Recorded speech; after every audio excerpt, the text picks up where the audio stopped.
Hello everyone and welcome back. Today we're going to be playing some Orzhov, where we're going to be playing a little bit of a different list than what you're probably used to seeing from me, especially when it comes to the Orzhov callers. No Zorline in this stack list for now, that is, because we do play a lot of 3-drops and we might get it in there.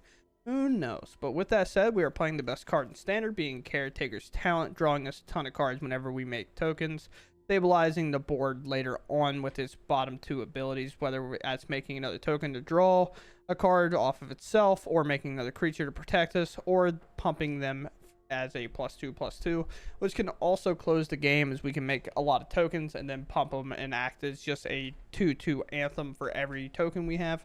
But with that said, our 3 spot is loaded with different type of creatures.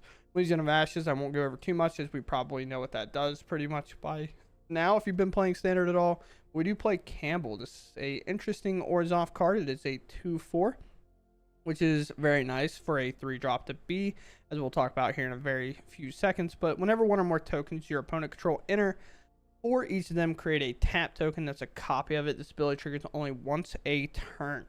And now this does count by, for example, if your opponent makes like 3 1/1s at the same time. Kambal says for each of them we'll make a token, so it also make 3 1/1s if they do 3 1/1s at different intervals. But for example, like make a token off of Fountainport and then copy with the Caretaker's Talent, we'd only end up getting 1 token off that instead of 2 like we could in other situations. Just a heads up on that ability. But this ability triggers once a turn. Whenever one or more tokens you control enter, each opponent loses 1 life and you gain 1 life. A small life gainer here, and a benefactor of what we're already doing, along with making tokens off everything else, or giving us free tokens off our opponent's activation if we go up against Burrow, for example. Teysa is another cool card, being a 2/3, making it significantly more vulnerable to a lot of spells like Cut Down, Lightning Strike, and etc. But it has Death Touch, which means it's going to trade off with anything that it blocks in combat unless they get indestructible. At the beginning of your end step, investigate for each opponent who's lost life this turn. Whenever a clue you control is put into a graveyard from the battlefield, create a 1/1 white and black spirit token with flying. This ability only triggers once each turn, which is very nice because on our opponent's end step, the sack effect does not specify a timing restriction. Therefore, it doesn't matter if it's our end step, their second main, their first main, whatever. We sack this clue, we draw a card, or we can like sack to another means. For example, we sack that clue, we draw a card, and then we put in a 1/1. If we have a Caretaker's Talent online, then we draw an additional card, which is going to be very hard to beat in general. With that said, we are lacking 1 mana spells. As you can see in this deck, we're hoping to kind of be better against the rest of the meta with some exile effects, and we're really leaning on Anoint with Affliction when it comes to mono red, as it exiles target creature that has mana value 3 or less. A lot of times we'll see our turn 2 without taking too much damage. They set up a extra turn, as I've seen recently, so Anoint with Affliction should get us there in time, along with Feed the Cycle and Go for the Throat. Finally, the last note to put on in this deck is that we are playing 2 Archangels, and instead of playing 4, we're playing 2 copies of Kaya. This just helps in our graveyard matches, make sure our top decks don't suck as bad if we don't have a Caretaker's Talent online with the Surveil 2 and then exile a card. Or we can make a 1/1 with Caretaker's Talent, and then we're drawing a card. Or we can exile a creature we control for each other player, exile up to 1 target creature that player controls. There is a passive on it. At first, during the matches, I thought it was a little bit more relevant than it was. It doesn't end up being that relevant for our matches at all. It's a little bit more there if you're playing a big creature spell deck that you want to get a really good ability off of. For us, not really going to happen too often that we're going to ever want to do it. But with that said, we play 2 Sheoldreds, the other really strong 4-drop, 2 Season of the Burrows as a cover-up card, and 2 Virtues as a way to pump our board and get really aggressive when we need to. Outside of that, we're playing 27 lands. We play a lot of 3-drops. We want to be making sure that we're hitting every land drop at minimum until turn 5, so we can play a 3-drop and hold up a 2-mana spell, or play multiple 2-mana spells, or get to that 6-mana slot where we can play a bigger creature or planeswalker and then hold up a 2-mana spell all the way till we hit kind of our 7 lands, where we start activating Fountainports and playing spells at the same time. With that said, go ahead and hop into the games. If y'all enjoy my content, please consider subscribing. Let's go see what this Orzhov build can actually do to the meta. Okay, here we are. Little slow. We'll go ahead and latch onto it. Hopefully it's just not, what, mono red, I guess, is the only thing. I mean, it's kind of always, hopefully it's not mono red, you know what I'm saying? But we play land. Have multiple 3-drops. Maybe we'll find a 2-drop removal if necessary. If not, obviously we don't really want to see it. Maybe discard. Interesting choice. Whenever a Citadel enters, it's more likely just there to activate Fountainport more than anything, or Mirrex's. There's a lot it could be for. Golgari. Okay. Maybe Golgari lands. Could be removal. So with that said, let's just play the most annoying cards that they'll have to deal with. They might have Terrace under. Looks like they have something at least. Very good for them. Worse for them though is that I do get to just... Oh, Assassin's Trophy. Yeah. Take that. That's trophy. Not looking the best. Are you just Golgari? Okay, there's Liliana. We have a card that beats it. Enough with the mysteries. Don't overthink. Let my Preacher go. I think I have much stronger cards in hand. I don't think I can make a token or anything here. So for me, I could arguably play Caretaker's Talent, but I'm going to be mana efficient, play Archangel. I'm going to make a token. I'm going to play this. We'll most likely get rid of a land here. Then we'll play a Caretaker Talent, then plus the Archangel and draw a card. For every Lily plus, we'll actually get more advantage thanks to a Caretaker's Talent if our Archangel stays. Because then we'll get to draw the card on our turn, spending 0 mana, which will give all of our mana available. Or make all of our mana available for whenever we go for it. There's a Sheoldred. A plus. Drop it. I've already said that land's probably the get rid of. Take my draw. Sure. See what I need here. Legions is good. That means we can answer the Sheoldred, no worries. We know our land technically enter tap, so we can't answer it necessarily right now. Draw that card. They could have just like straight up hand disruption. Let's do this. Let's just hold. As long as Legion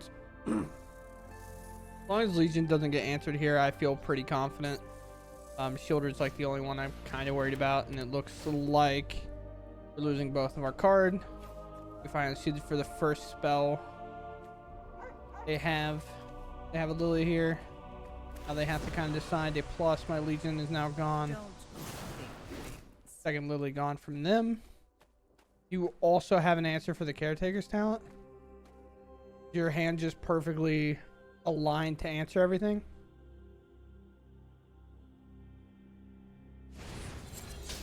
Okay, fair enough. My throat is like dying. So we allow this to happen.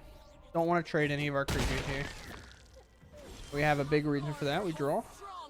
Go for the throat. Absolutely huge here. That's a huge draw. So now we get to do this. We get to do this. We can plus here. We have lifelink, so they'd beat a Sheoldred anyway, and now we just hit these. We talked about their hand curving out perfectly. I think ours we couldn't have asked for anything more. We go land. It's going to just be probably a double upgrade on the Bandit's Talent. Can't imagine much more. And then even if we hit a land here, we're not going to play it. Gonna hold. Get another token. Do our little thing. Kambal. Should I play Kambal? I'm down to actually play Kambal here. Because now if they make a token, I make a token. Results. Sorry. I hit my spacebar. I don't know why I didn't do anything. But here we are. Have a go for a throat ready. There's no way they can answer it all. They technically could answer a ton if they find the one that's like, you exile cards from your graveyard. I always call it discover, but that's not the right mechanic. But they could exile cards from their graveyard, the 4-mana instant speed, and exile this, this, and this. And then these just become 4 1/1s that we have to kind of deal with. So it's a little tough, but we walk away with the win. We go first. I like this hand.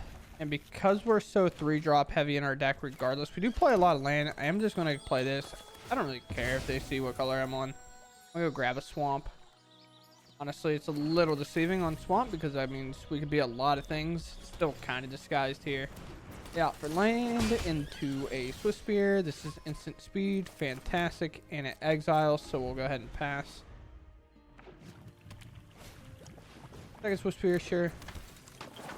Hopefully they go to target one of these so we can get value off of one of their spells. We'll take the 2 and then exile one instead.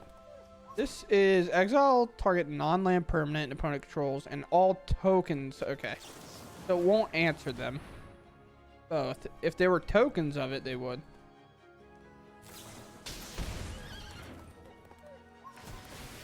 Sure. Not like that opposed to that plan from our opponent. We'll do this. Sorry, my throat is like not having a good time today. Third land from them. Third Swift Spear from them. And only if Legion is at 4th. Exodia? Eh? Hello? Sure. Only if this worked, man. It'd be so good if it did. So this is going to be a small amount of damage. This doesn't give a pump. It only does it if it's a mouse. And then here, at 13, 3 cards, and I can play a Sheoldred, and Sheoldred most likely will trade one off. And they're just Swiss Spears. Yeah, I'm going to opt for it. Because then if I draw a land, I get to play Kambal and have Anoint. But we'll see. They have something, so they at least have like a play of fire, a shock. They could have spells, obviously. If you have any interaction, typically it'll trigger it up. Land drop would kind of tell us that their hand might be a little weak. We could still be dead here from like Monstrous Rage plus Pump plus Fling. That might be what we're seeing. Worst case scenario, we're definitely throwing a block. Got some soft cards so far. There's Monstrous Rage. Just Death Touch, so it still absorbs it all. Just do a clean trade. So for us, hopefully it's find land, play Kambal, play Anoint on a creature. Are you? Okay. Interesting choice. If I had to say so myself. Just an absolutely interesting choice. I get it, trying to chip in that damage whenever your hand might be weak. There's a slick shot, sure.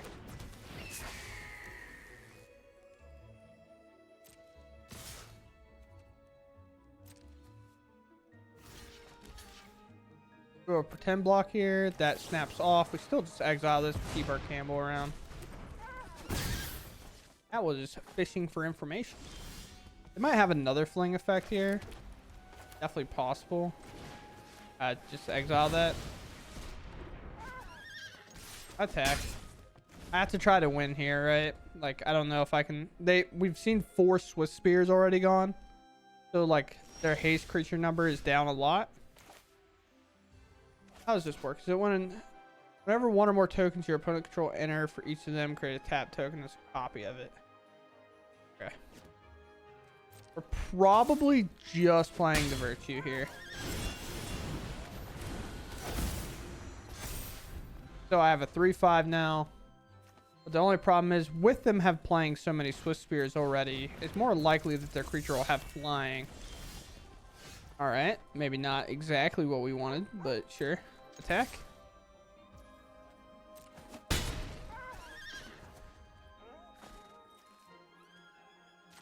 Make a little token here. Let's tap them. Now we have 8 toughness. There's a lot of damage to get through. Now they could technically pump it and fling it. That is something that they could have. They could Monstrous Rage it plus Prowess, which would put it exactly there, I think. The Lightning Strike. Yep, just like that. Wow. What a joke of a match. That's what I'm saying, bro. They get bailed out so often. Even when I played it, I was like, this deck just bails you out. But we go first. We'll keep this hand.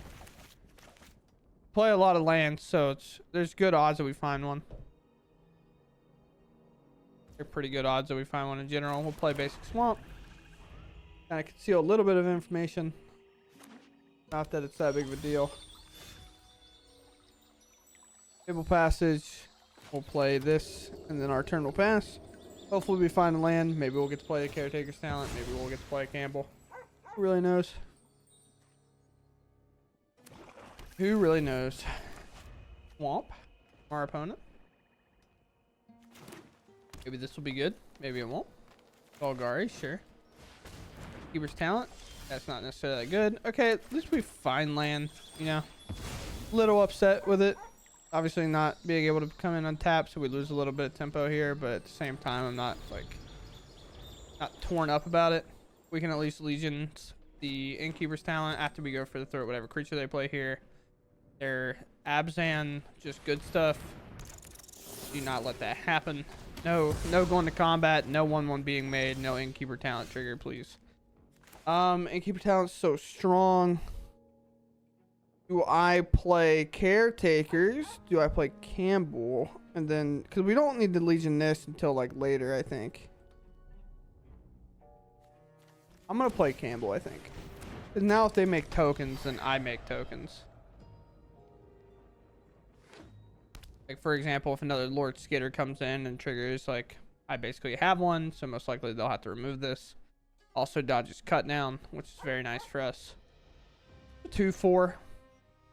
Kind of subpar, and when it comes to that, doesn't have like a good keyword in terms of like death touch. Loaded Contaminator, that's a big creature. That's got another counter on it.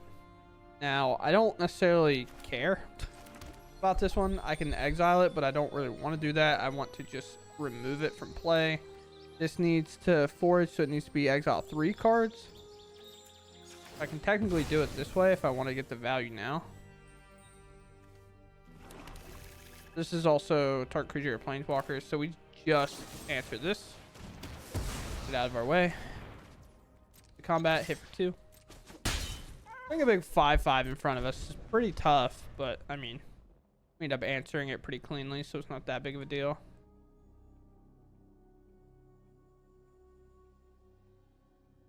What will you do now? Okay. I mean, this is what it takes to get a Kambal off the battlefield, and sure. That is just fine.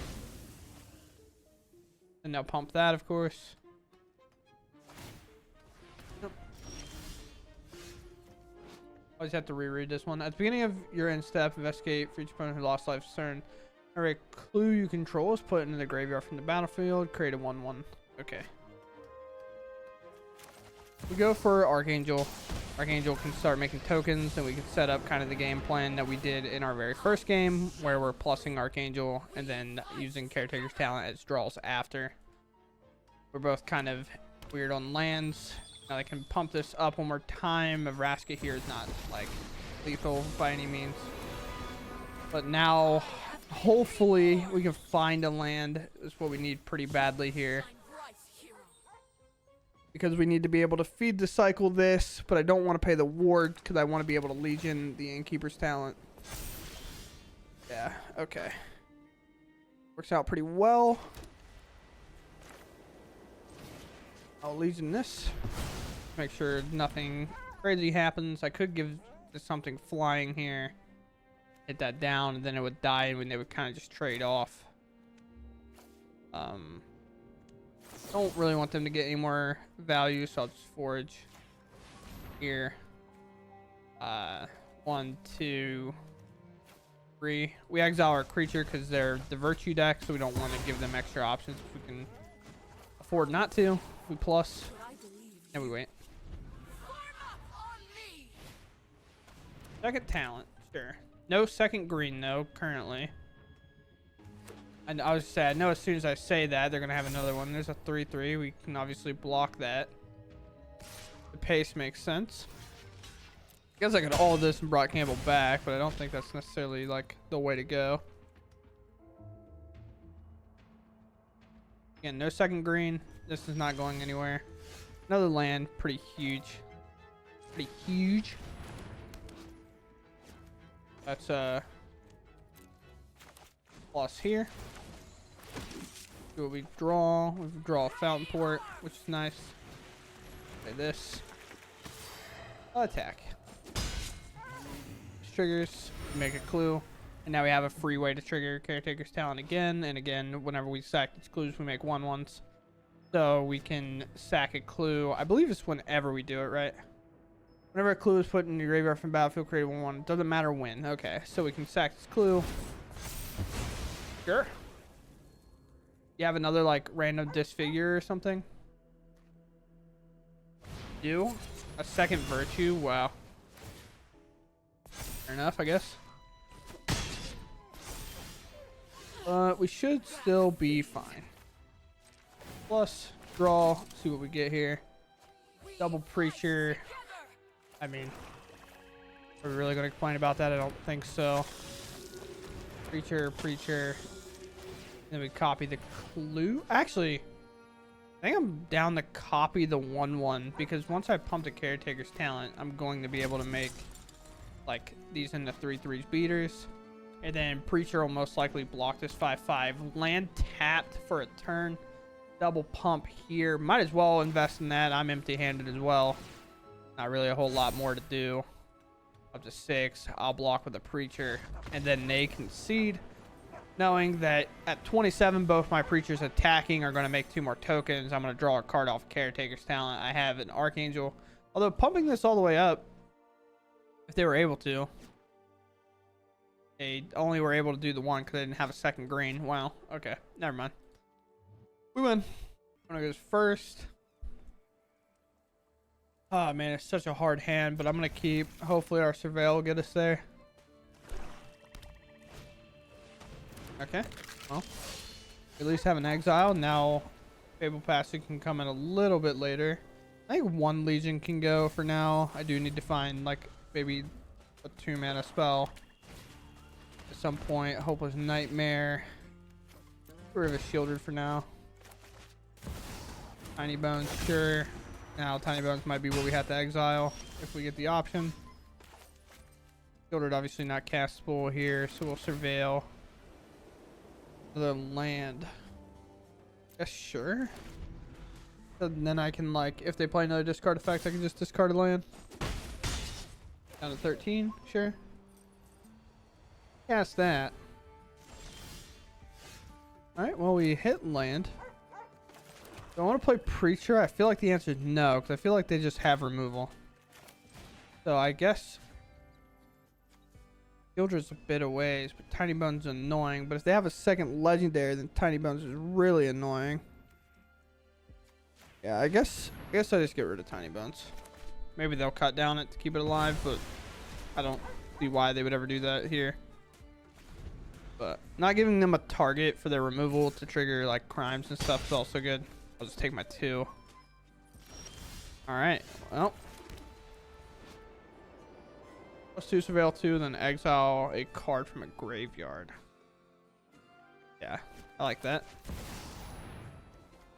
And then whenever one or more creatures you control enter creature cards in your graveyard are put in exile, you may choose a creature card from among them and do some nonsense with it.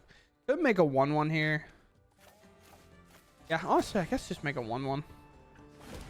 You can cut down it, of course, and then hit Kaya for 2, but like that saved my life total. Kaya starts gaining me life that way. Honestly, one of the reasons I was down to make her a little bit more vulnerable by doing that. Sure. First time hitting a ghost? Can't reanimate anything there. Like a 1/1. Back this. I might do something crazy here for the first time in a very long time that I've done this. I might just make 5 1/1s. Yeah, I think that's my goal. Here's 5 1/1s, dude. You figure it out. Having blockers in the way. I was just say, with them missing lands, I think making 5 1/1s is just the way to go. So if they miss a land here, like what's their turn looking like? Attack, I trade.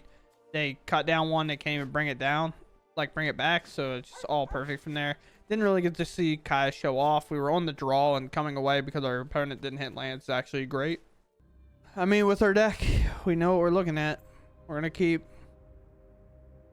We're just kind of forfeiting, you know, on red matchups sometimes, but we'll keep. Prevail. Maybe find a 2 mana removal. Can be 2 mana removal, so I will keep.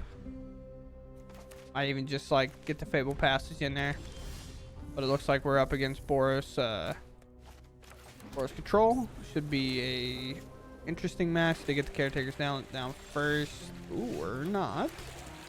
Now, here's an interesting thing. I could dodge Lightning Helix, or they have to use a Get Lost regardless, so I'm running for a Preacher. Preacher, if they Get Lost it, great. That means our Caretaker talent has way better chances of living, and Lightning Helix obviously doesn't work against this. Lightning Helix does answer this, however, so we do have to be a little bit careful there. Sure. That makes sense. Does indeed make sense. I just realized I don't have the second black for that. But it is what it is. And it be how it do, because it does how it does. Honestly, I probably should have just played Fabled Passage and then Archangel, if anything. But I really wanted to get this down so I can open up my kind of hands, right? Because now if they remove my Preacher, I can then play Fabled Passage, forge this, and then go for something. There's an Urbrass Forge, sure. This destroy target creature or planeswalker, so it's a little bit tough. A double attack here. Kind of feels as though they might have a second Biza. I think that's the only way you attack with the Biza there. Maybe they have a Helix. Oh, you do, huh? Braid? Okay. Sure. So now I can play here. I can play this, make 1/1s, beginning your end step.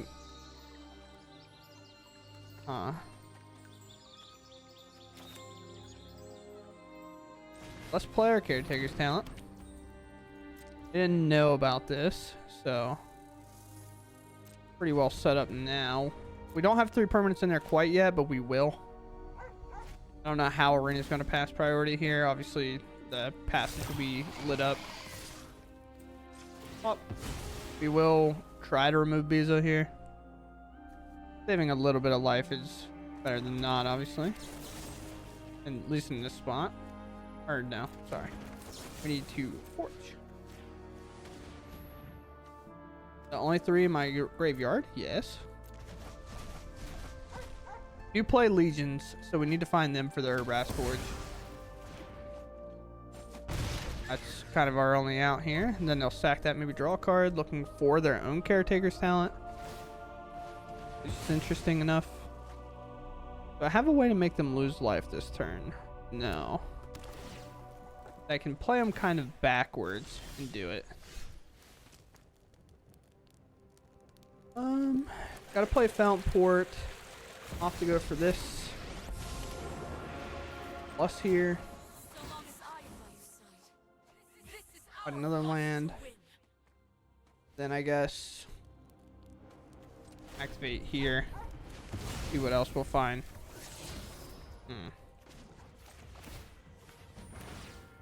Here. Might be looking to block or something weird. Who really knows? That's 3 damage. 2 if I double block. I mean, I'm gonna allow it. I have to trade off too much to keep it around if they have a Helix for it. And with us going for Teysa next turn, I'd rather them use their Helix on our Archangel. We did just allow it, so it's a little interesting. Brothers did in very good way to pick it up. It prevents us from doing the damage that we needed to do. Hiya. No target creature you control for each other player exile 1 target creature. Okay. I always have to keep rereading these cards. They all work a little bit differently. Here. A little bit of a pause. We'll see what they have.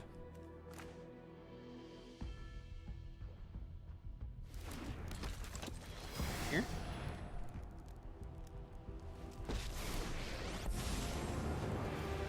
Plus, could lose Kaya here, but This is child's play. you have to find some amount of answers at some point, right? Flanker, sure. Gain 2 Scry. This is for graveyard matchups. 1 top, 1 bottom. That might just be the talent. Finally for them, they play land. Or it could be an answer to this Kaya pretty cleanly. Little interesting. R1-1 most likely blocking the flanker regardless of what they do. If our token sticks around and this sticks around, we could potentially, whenever one or more creatures you control and or creature cards in your graveyard are put in exile, you may choose a creature card from among them. Do some nonsense plays with it. I'm gonna block like this just to keep Kaya alive. The Kaya alive obviously operates significantly better here than going down. If they have to use Brotherhood in, then they do it again. But I think if they had Brotherhood in, the flanker would be attacking. I don't think there would just be a natural pass here. We finally find the Legion, so now I'm feeling pretty confident that our Kaya is going to stick. So it's +1 now. Caretaker's talent, trigger, draw, working fairly well now. Play here. I'll have to go ahead and Legion this down now. And then we do have to watch out for Sunfall, so I don't think I'm really looking to commit Sheoldred in quite yet. I don't think it's necessarily worth it, because I think of the way, you know, we obviously know how that stuff kind of works. And then I will look to target here. If it grows, then I can attack with their Kambal and top is fantastic. Kambal or Kambal? Kambal. Okay. Attack. Looks like they're going to make a token. Sure. Blocking and then drawing. Or are we double blocking? Double blocking here? Sure. I was not ready for the double block, but I'll take it. Another token?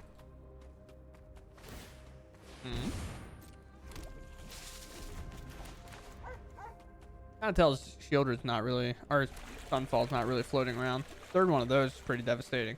Means they got a lot of good draws potentially coming up.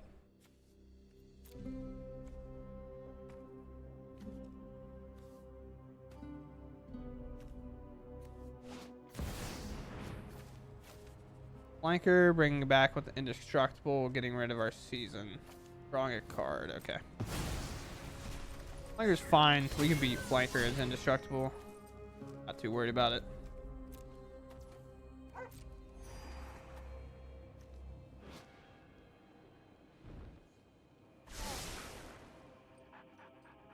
Yeah, even like Kaya can answer it. No attack here? Interesting. No attack here seems wild to me, but sure. Now I'll just like keep my creature up. Plus. Keep calm. Don't really need any of this. Exile a card. Get that out of there. Then I can go for this. Now if they make tokens, we benefit from it. And then I could play Sheoldred. We get around like a Sunfall potentially. I just don't think it's necessarily that worth it. Still, I think I'm in this weird like wait spot again. Now just no attack and pass. Yep. They didn't read what our card does. I don't think. Or maybe they're gonna sack to draw a card. Interesting.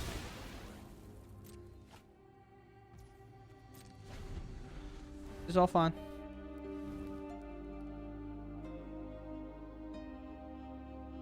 Like now even Sunfall like beats our own flanker and then I don't have to worry about it anymore. Game's already gotten weird. Okay. Like this game's already gotten weird. I don't know how much more of it we'll keep playing, but interesting. We go first. Very cool. We'll keep. Play the fortress down. Interesting sleeps. Oh, it's aggro. Well, good thing we have exile effects. Don't really worry about this guy too much as long as we have them up and ready. I had to worry with like cut down and go for the throat sometimes. It's very nice. There's a slick shot. Okay, so now we have clean removal to this. Now we get to make a 2/2 and then block the 1/1. We'll still end up taking one, but going to 18 here is nothing in comparison to what this deck can do a lot of times.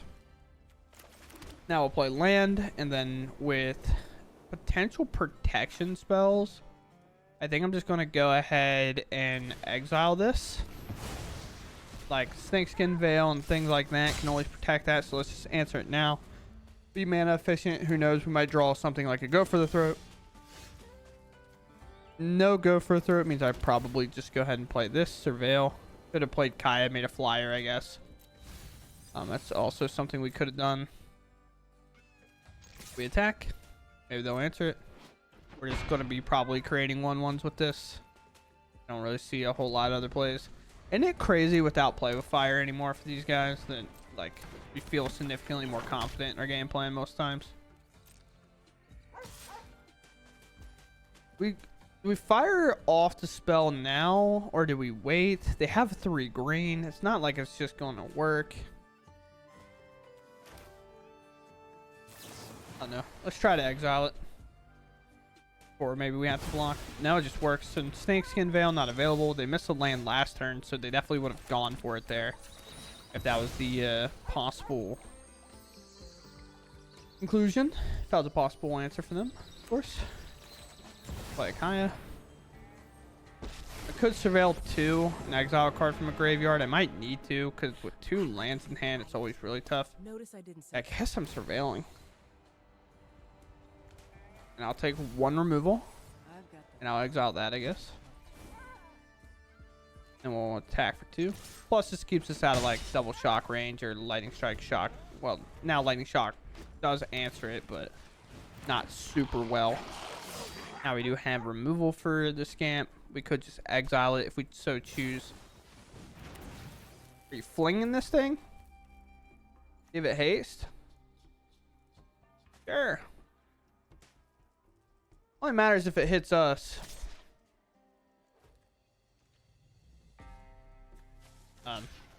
Obviously throw a block here. I could pump it. Now they allow it to happen. Sure. Not sold on this play. Like, sure they make a 2/2. Still have my removal, so I feel pretty fine. I think I'm still just looking for cards, and now I feel like way more protected. There's a second Kaya. They shot Kaya. They might go to remove Kaya. I'll just keep it. Then we'll scamp. Then I will play Mirrex here. Could play the Virtue, obviously, but we're looking to make a token and then feed the cycle here. Sure. Yep. Go to answer. I left a Kaya on top, but I'm going to try to maybe make them protect this. Because if they go for protection here and it works, I can exile my token next turn with the Kaya I play off the top and then get rid of the creature. That ends up working, and then they concede. Okay, very cool. All right, everyone, here we are. This is the list that we're playing today. The biggest kind of glaring weakness that I would have to bring up is obviously we're playing no 1 mana spells and not a ton of ways to gain that life back instantaneously with like a big Virtue or something. But it overall felt good. So the way I view the meta now is you kind of either come in with a deck plan to beat mono red, or you come in to play a deck that, like, yeah, I'll beat mono red if I'm on to play, which rarely happens, you know, rarely happens. But I'll try to beat mono red when I'm on to play, and then on the draw, I'll do my best if I can to hopefully have some of my 2 drops that lead into my 3 drops into 4 or 5 drops, right? We're trying to do that. But if that ends up failing, we're good against every other deck in the meta. And that's kind of where we opted to play this. For example, against Boros, we have things that kind of pressure the token makers. We have our own kind of playing the best card in the deck, playing the best card in the game, being Caretaker's talent, stuff like that, along with the Archangel to make tokens, the Kai to make token, and then having Sheoldred as that other really solid 4-drop in here, which is very nice. But this is the list I played today. Obviously not quite the Zorline pile that I've been playing whenever you might see Orzhov from this channel. But like I said, I'm going to end it there. Don't necessarily feel the best, so I'll call it right now. And I hope you all enjoyed the video regardless, and I'll catch you in the next one. Thanks for watching, and goodbye.